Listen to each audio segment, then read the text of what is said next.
I spent the last month reading 3 Charles Duhigg books: The Power of Habit, Smarter, Faster, Better, and his newest one, even though it's 2024, Supercommunicators. And I pulled out 3 behavioral plays for real estate agents. One protects your morning, one protects your calendar, and one saves the listing presentation the moment the seller pushes back on price. I coach top performing realtors and build AI infrastructure and operating frameworks, which means I spend every working day watching exactly where agents' days break down. And I'll be honest with you, most book videos are procrastination.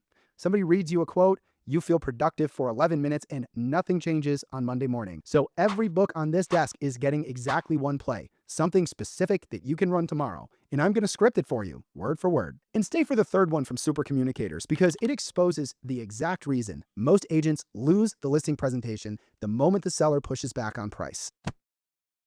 Let me describe an agent I talk to every week. Her pipeline slows down in the spring, and she felt it in her stomach before she saw it in her numbers. So she did what almost every agent does when the fear hits. She overhauled everything at once. New CRM on Monday, 3 new lead sources by Wednesday, a 5 a.m. wake up, a cold call block, and a content calendar, all of it running on pure adrenaline. And you already know how this ends because you've lived it. By Thursday, the willpower runs out. One appointment goes sideways and the whole system collapses. Then she blames herself. Not the plan, herself. That is the trap, treating a structural problem like a character flaw. Here's what Duhigg actually found. Every habit runs on a 3-part loop: a cue, a routine, and a reward. And once that loop is established, your brain stops actively deciding. It just runs the pattern. He opens the book with a patient who lost the part of his brain that forms new memories, and the man could still walk through his neighborhood block and find the kitchen, because habit lives in a deeper, older part of the brain than memory does. Sit with that for a second, because it changes the whole conversation. The behaviors running your business right now, checking your phone first, opening email before prospecting, they're not decisions you're making. They are loops that installed themselves, which means willpower was never going to beat them because willpower argues with the deciding brain, and the deciding brain is not even in the room. But the most useful idea in the book for a real estate agent is the Keystone habit. Duhigg tells the story of a new CEO taking over Alcoa, a massive aluminum company, and announcing to Wall Street that his entire focus would be worker safety. Investors thought he was unserious. Then safety disciplines started spilling into everything: communication, quality, accountability, and the company's value multiplied. One habit, chosen correctly, triggered a chain of behaviors nobody had managed individually. You do not need a business overhaul. You need one unglamorous keystone habit tied to a cue that already happens automatically every morning. One habit that triggers the rest of your professional day without requiring a single extra decision. That is the entire shift. Stop trying to become a different person by Friday and start installing one loop that runs whether you feel like it or not. So here's the play. Tomorrow morning, you are going to tie your lead generation to something you already do without thinking. For most of us, that is the first cup of coffee. The protocol is one sentence. After I pour my first cup of coffee, I will have 3 real conversations with past clients before I open email or social media. The coffee is the cue. The 3 conversations are the routine. In checking your phone, the thing that you are dying to do anyway, that becomes the reward instead of the ambush. You're not fighting your brain's wiring anymore. You are hiring it. 2 ways agents break this. First, they pick an aspirational cue instead of an existing one. After my morning run fails if you do not already run every morning. The cue has to be something that happens today, automatically, without you. Second, they make the routine too big. 3 conversations, not 30. Duhigg's research on small wins is clear that the size of the habit matters far less than its consistency, because the win itself becomes the fuel. Motivation is a feeling that fades. A keystone habit is an operating system that stays. But I have to be straight with you about the limit here. A keystone habit only protects the first hour of your day. The second book explains exactly how the other 7 get taken from you and who takes them. It's 8:02 a.m. You have a coffee in hand. You protected your keystone habit and you feel good. Then you glance at your phone and there it is. A text from a lender about a file that might slip. A buyer asking if you saw the new listing at 11 o'clock last night, and a seller who wants to talk. It is not even 8:05 and your day now belongs to 3 other people. Here's what I want you to notice. You did not lose your day at 4 p.m. when you realized nothing on your list got done. You lost it at 8:02 in about 4 seconds, and you never got a vote. Most agents experience full decision fatigue before 9 a.m. and then wonder why the afternoon feels like wading through wet cement. Duhigg explains this through 2 airplane cockpits, and once you hear it, you will never forget it. One crew hit a catastrophic mid-air failure, dozens of systems down, and landed the plane safely because the captain kept a simple picture in his head of what the aircraft still was underneath all of the alarms. Another crew lost airspeed data, a small problem, and flew a working airplane into the ocean because the moment the alert sounded, their attention tunneled into the brightest, loudest thing in front of them. That tunneling is what happens to you at 8:02 a.m.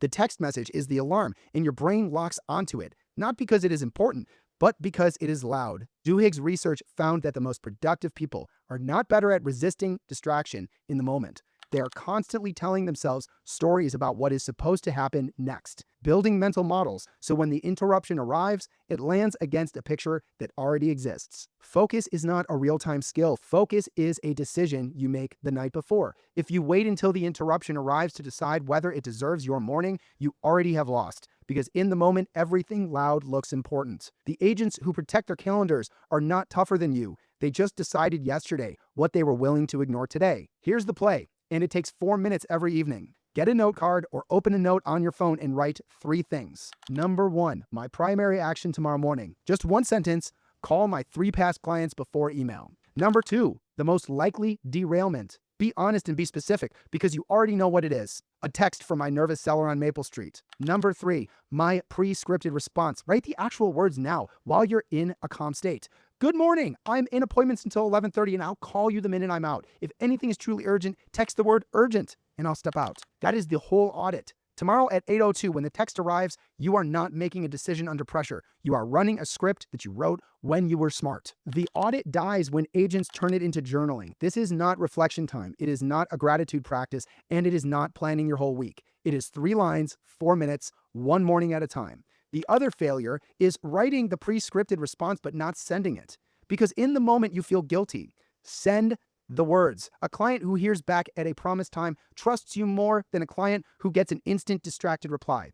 You're not ignoring people. You are giving them a commitment instead of a reaction. You do not lose the week in one dramatic mistake. You lose it by being polite to the wrong distractions. Now, a note card can protect you from a text message. It cannot protect you once you are sitting at the kitchen table, inside the conversation itself, watching a listing slip away in real time. For that, you need the third book. Now the one I promised you at the start, why agents lose listing presentations the moment the seller pushes back on price. Picture it. You are at the kitchen table. Your CMA is airtight, your pricing logic is sound, and the seller says, I think we should list higher. Zillow says the house is worth more. And what do? You go practical. You pull out absorption rates, days on market, the comp on the next street. You prove mathematically that you are right, and you watch their arms cross.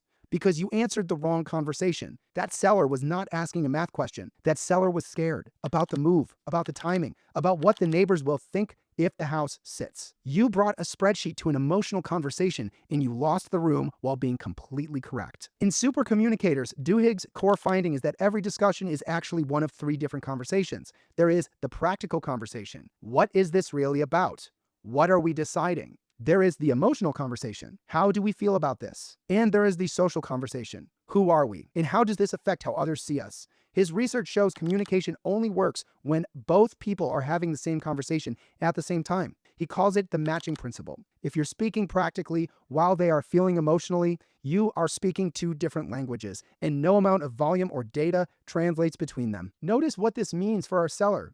Zillow says it's worth more. That sounds like a practical statement, so we answer it practically. But underneath it, it is usually emotional, fear of leaving money on the table, or social, fear of what the sale price announces to everyone they know. The words were practical, the conversation was not. Real estate friction is almost never a data problem. It is a matching problem. Your job at the kitchen table is not to win the math. Your job is to figure out which conversation is actually happening. Join that one first, and only then bring the numbers back out. Logic that arrives before trust reads as pressure.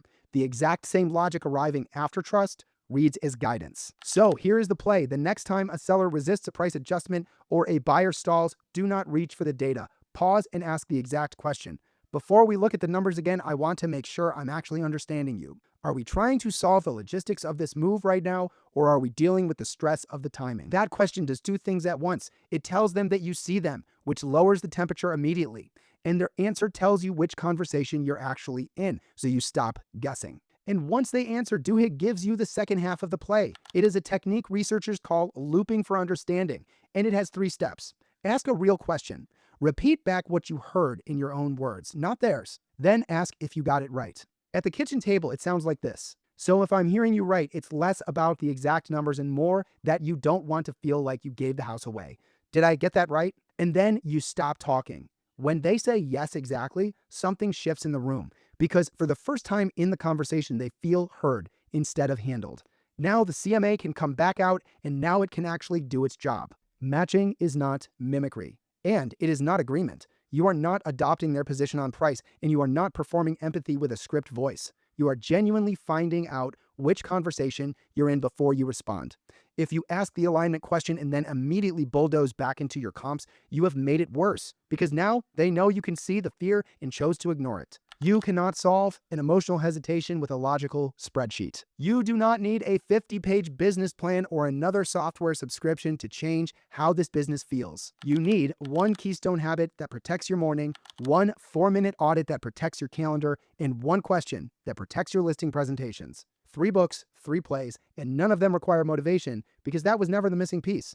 The architecture was. If this gave you a more clear way to think about your business, do 2 things for me. 1, hit subscribe and drop a comment telling me which of these 3 plays you're running first. The coffee protocol, the anticipation audit, or the alignment question. I read every one and your answer shapes what I break down next. And if you're ready to clear out the noise and build a real operating system around your business, Real Coach Academy is the home base. I'll see you in the next breakdown.